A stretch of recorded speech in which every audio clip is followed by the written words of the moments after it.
नमस्कार साथियों, मेरा नाम है आर.के. सिंह। संस्कृति पीसीएस यूट्यूब चैनल के मध्य प्रदेश श्रृंखला में आप सभी का स्वागत है। इस श्रृंखला के क्रम में आज के एपिसोड में हम जिस टॉपिक की चर्चा करने वाले हैं वो है मध्य प्रदेश की जो भी महत्वपूर्ण भाषाएं हैं, जो वहाँ की बोलियां हैं, उनके बारे में आज हम एक एक करके संक्षिप्त लेकिन सारगर्भित जानकारी लेंगे। अब चलिए स्टार्ट करते हैं। अगर हम बात करें मध्य प्रदेश में जो भी प्रमुख बोलियां हैं उनकी अगर हम चर्चा करें या भाषाओं की बात करें तो मध्य प्रदेश भारत का एक बहुभाषी राज्य के तौर पे जाना जाता है, जहां पर कई सारी भाषाएं जैसे हिंदी के साथ अलग अलग जो क्षेत्रीय भाषाएं हैं वो वहां बोली जाती हैं, समझी जाती हैं और वहां पर प्रचलित हैं।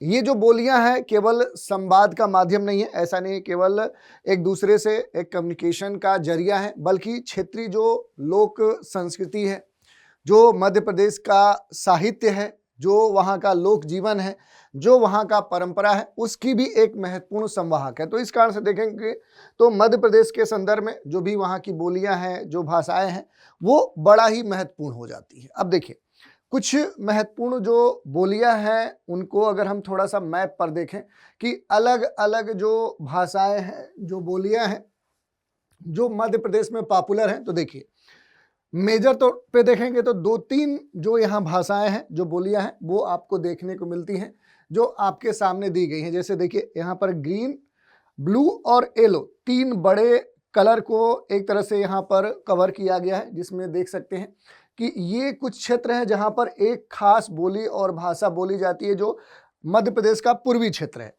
मध्यवर्ती क्षेत्र में एक खास जो भाषा है वो आपको देखने को मिलेगी और फिर पश्चिमी क्षेत्र में एक बड़े क्षेत्र में क्या है कि एक विशेष जो भाषा है वो आपको देखने को यहाँ पर मिल जाती है। देखिए यहाँ पर अगर हम देखेंगे तो पूर्वी क्षेत्र में देखिए आप यहाँ क्या देखने को मिल रहा है कि जो बघेली पवारी जो भाषाएं हैं उनका क्षेत्रीय प्रभाव ज़्यादा आपको देखने को मिलता है।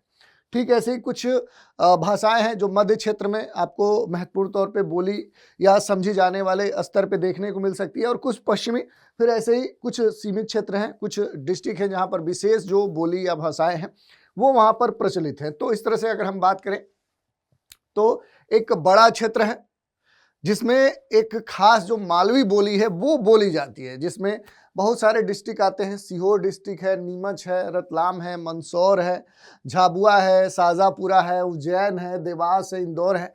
ये कुछ महत्वपूर्ण जिले हैं जहाँ पर कौन सी भाषा बोली जाती है, तो मालवी यहाँ पर बड़े स्तर पे बोली जाती है। और इसका जो विकास है ये राजस्थानी जो हिंदी है उसी के सौर सेनी अपभ्रंश से हुआ है। दूसरी बात देखें, इस मालवी जो भाषा है इसके बहुत सारे साहित्यकार हुए, जैसे श्रीनिवास जोशी हैं, चंद्रशेखर दुबे हैं, ललिता रावल हैं, डॉक्टर पूरन सहगल हैं, बाल कवि बैरागी हैं। ये कुछ महत्वपूर्ण साहित्यकार हैं। इसके अलावा देखेंगे मालवी की कई सारी उप जो बोलियां हैं वो भी धीरे धीरे डेवलप हुई हैं, जैसे सोंदवाड़ी है, रजवाड़ी है, आपको दसोरी देखने को मिलेगा, जिसे दसपुरी भी कहा जाता है, उमटवाड़ी है। तो ये अलग अलग उसकी उप जो बोलियां हैं उस रूप में धीरे धीरे पॉपुलर है। अगर हम बात करें कि जो मालवी बोली है इसकी विशेषता क्या है, तो ये मालवी की एक देखें तो यहाँ पर चर्चा में होती है कि देवनागरी की तरह से ये यूज की जाती है, क्योंकि मालवी जो शब्दकोश है, ये जो शब्दकोश है इसके जो संकलन करता है वो प्रहलाद चंद्र जोशी हैं। ये कई बार आपसे आपके मध्य प्रदेश से जुड़े हुए जो भी एग्जाम है वहाँ पर पूछे गए हैं। तो ये कुछ महत्वपूर्ण बात है। ऐसी एक पर्सनालिटी है डॉक्टर के.एल. हंस, इन्होंने इसे पश्चिमी जो हिंदी है वो कहा है। तो इस बोली को अलग अलग संदर्भ में यहाँ पर प्रस्तुत किया गया। एक और बड़ा क्षेत्र है जहाँ पर निमाड़ जो बोली है वो बोली जाती है, खास तौर पे ये खंडवा, खसमौन, बड़वानी, बुरहानपुर, झाबुआ में ये पॉपुलर है। और पश्चिमी जो हिंदी है उसके जो सौरसेनी अपभ्रंश है उसी से इस बोली का विकास हुआ है। निमाड़ी जो साहित्यकार हैं उसमें श्री राम परिहार हैं, महादेव प्रसाद चतुर्वेदी है, संत सिंगारी जी हैं और प्रभाकर चौबे हैं। तो ये नाम आपसे पूछे जाते हैं कि आखिर किस बोली से जुड़े हुए ये साहित्यकार हैं। निमाड़ी की उप जो बोलियां हैं जिसमें बैजारी और मुरबी और बटगुंडी, तो सीधे आपसे जैसे विकल्प में दे देगा कि निमाड़ी बोली की कौन सी उप बोलियां हैं, ए, बी, सी और एक गलत दे देगा और इसमें से आपको चुनाव करना होगा। तो इस तरह से जो भी क्वेश्चन है वो इस पर प्रश्न पूछ लिए जाते हैं। विशेष बात है कि निमाड़ी शब्दकोश के संकलन जो करता है वो राम नारायण उपाध्याय। तो सीधे ये पूछ लिया जाता है। या फिर जैसे दिवस की बात की जाती है कि 19 सितंबर को निमाड़ी जो दिवस है, इस दिवस के तौर पे क्या किया जाता है, सेलिब्रेट किया जाता है। तो ये भी आपको ध्यान रखना है। जो भी जॉर्ज अब्राहम ग्रियर्सन है, उन्होंने निमाड़ी भाषा को दक्षिणी राजस्थानी भी कहा था। तो पूछ लेगा कि आखिर कौन एक विदेशी व्यक्ति है जिसने विशेष तौर पे निमाड़ी भाषा को दक्षिणी राजस्थानी कहा था, ये आपसे प्रश्न पूछ लेगा। ऐसे ही अगर आप देखेंगे तो बघेली बोली है, जो कहाँ बोली जाती है, तो रीवा, सतना डिस्ट्रिक्ट, शहडोल, उमरिया में ये पॉपुलर है। और इसका जो विकास है ये अर्ध मागधी जो अपभ्रंश है उसी से हुआ है। महत्वपूर्ण जो इसके साहित्यकार हैं श्रीनिवास शुक्ल हैं, विश्वनाथ सिंह हैं। और बघेली की जो भी उपबोलियां हैं उसमें आप देखेंगे दो महत्वपूर्ण पॉपुलर हैं। यहाँ पर जो तिरहरी है और दूसरी क्या है, यहाँ पर आपको देखने को मिलेगी जो गहोरा है। विशेष बात क्या है कि बघेली शब्दकोश के जो संकलन करता है वो श्रीनिवास शुक्ल हैं। तो ये सारे जो फैक्ट हैं ये आपको एकदम से याद होने चाहिए ताकि आप एग्जाम में तुरंत प्रश्न आए तो आप उसको बता सकें। ऐसे ही बुंदेली बोली है, दतिया, अशोकनगर, सागर, छतरपुर, दमोह, पन्ना जैसे क्षेत्रों में ये बोली जाती है। और पश्चिमी हिंदी के जो भी सौरसेनी अपभ्रंश है उसी से इसका विकास हुआ है। इसके जो महत्वपूर्ण साहित्यकार हैं उसमें देखिए जगनिक है, इसूरी है, गंगाधर व्यास है, महेश कटारे है। जो भी बुंदेली की उपबोलियां हैं उसमें लोधांती है, भदावरी है, खटोला है। ये कुछ महत्वपूर्ण क्या है, इसकी उपबोलियां हैं। विशेष बात क्या है कि जो भी बुंदेली शब्दकोश है इसके जो संकलन करता है वो महेश कटारे हैं।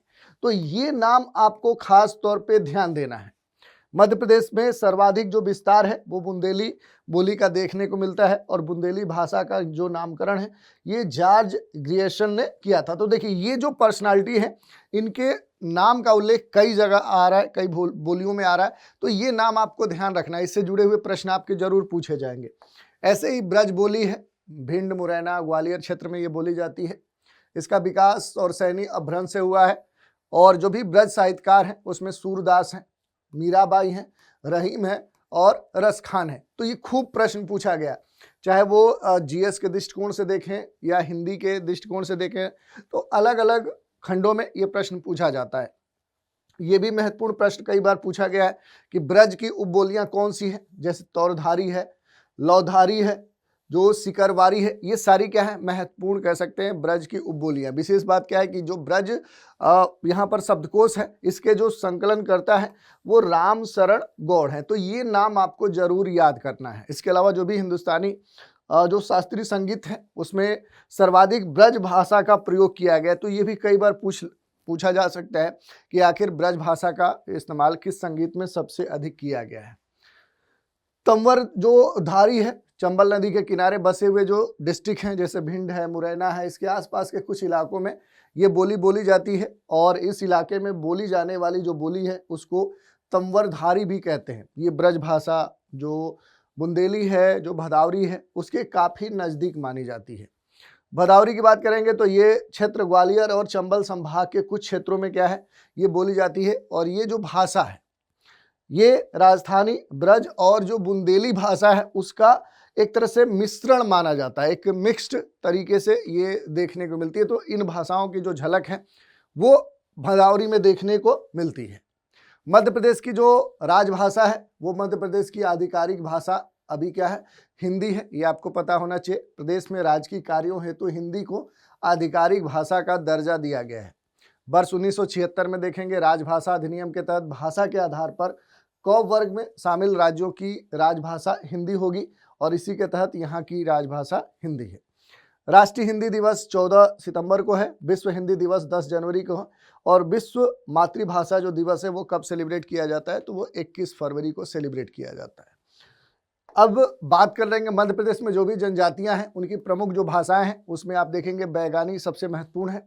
संबंधित जो जनजाति है वो बैगा जनजाति है। क्षेत्र कौन से आते हैं, डिंडोरी, मंडला, बालाघाट, शहडोल, अनूपपुर। जो भी भरियाटी, भरनोटी है उनके संदर्भ में जो भी बोली जाती है वो किसमें, तो भारिया जो जनजाति है। और छिंदवाड़ा क्षेत्र में कोलिहारी जो है इससे संबंधित जो जनजाति है वो कोल जनजाति है। किन क्षेत्रों में ये यूज की जाती है, तो सीधी शहडोल में इसका बड़े स्तर पर इस्तेमाल होता है। इसे प्रधानी है, प्रधान जो जनजाति है। वारेली, पटलिया, भीली, भीलाला क्षेत्र हैं। ये महत्वपूर्ण जो जनजाति बोलती है वो भील है। क्षेत्र कौन से हैं, रतलाम, धार, झाबुआ, अलीराजपुर आदि। तीसरी देखिए गोंडी है, जिसे अलग अलग नाम से जाना जाता है। गोंड जनजाति इसे बोलती है। छिंदवाड़ा, सिवानी, बालाघाट, मंडला, डिंडोरी, होशंगाबाद में ये पॉपुलर है। कोरकू जो है ये कोरकू जनजाति में काफ़ी पॉपुलर है। बैतूल क्षेत्र, होशंगाबाद क्षेत्र, छिंदवाड़ा, खंडवा, खरगोन से जो क्षेत्र है वहाँ पर ये खासतौर पे जनजातियों में कोरकू जो जनजाति है उसमें पॉपुलर है। जो भी गोंडी हैं ये मध्य भारत की प्रमुख जनजाति भाषा मानी जाती है। गोंडी द्रविड़ी भाषा जो परिवार है उस परिवार की भाषा मानी जाती है। और भीली जो है ये भीली आर्य भाषा परिवार से क्या है, रिलेटेड है। पवारी बोली मुख्य रूप से बैतूल और जो छिंदवाड़ा है इसके कुछ भागों में ही बोली जाती है।